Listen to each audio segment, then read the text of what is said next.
অতীতের মতো এবারও 2 মাসের মধ্যে এসএসসি ও সমমানের পরীক্ষার ফল প্রকাশের চেষ্টা করা হবে বলে জানিয়েছেন শিক্ষা উপদেষ্টা অধ্যাপক সিআর আবরার। প্রশ্নপত্র ফাঁস রোধে সর্বোচ্চ সতর্কতা অবলম্বনের কথা জানিয়েছেন এই উপদেষ্টা। এবার পূর্ণ সিলেবাস ও পূর্ণ নম্বরে পরীক্ষা অনুষ্ঠিত হচ্ছে। অংশ নিচ্ছেন দেশের 19,28,181 জন শিক্ষার্থী। বাংলা প্রথম পত্র পরীক্ষার মধ্য দিয়ে শুরু হলো এ বছরের এসএসসি পরীক্ষা।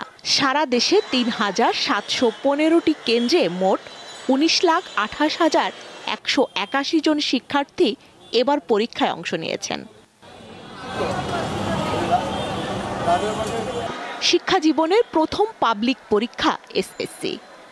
পরীক্ষা শুরুর ঘণ্টাধ্বনি পড়তেই শিক্ষার্থীদের কলম যেমন সচল, তেমনি কপালে চিন্তার ভাঁজ নিয়ে বাইরে তখন অপেক্ষায় হাজারো অভিভাবক।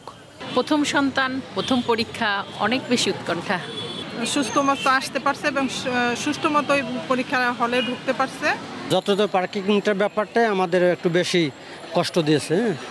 পরীক্ষা ভালো হবে এবং ভিতরে ম্যাজিস্ট্রেট গেছে, আমরা অত্যন্ত খুশি যে পরীক্ষা। এদিকে মতিঝিল সরকারি বালক উচ্চ বিদ্যালয় পরিদর্শন করে শিক্ষা উপদেষ্টা গণমাধ্যমের মুখোমুখি হয়ে বলেন, পরীক্ষা শেষ হওয়ার 2 মাসের মধ্যে ফল প্রকাশের চেষ্টা করা হবে। যেই সমস্ত সূত্র থেকে প্রশ্নপত্র ফাঁস অতীতে হয়েছে বলে জানা গেছে, আমরা চেষ্টা করেছি সেই সূত্রগুলো প্লাগ করা, যে সেখান থেকে যেন না হতে পারে।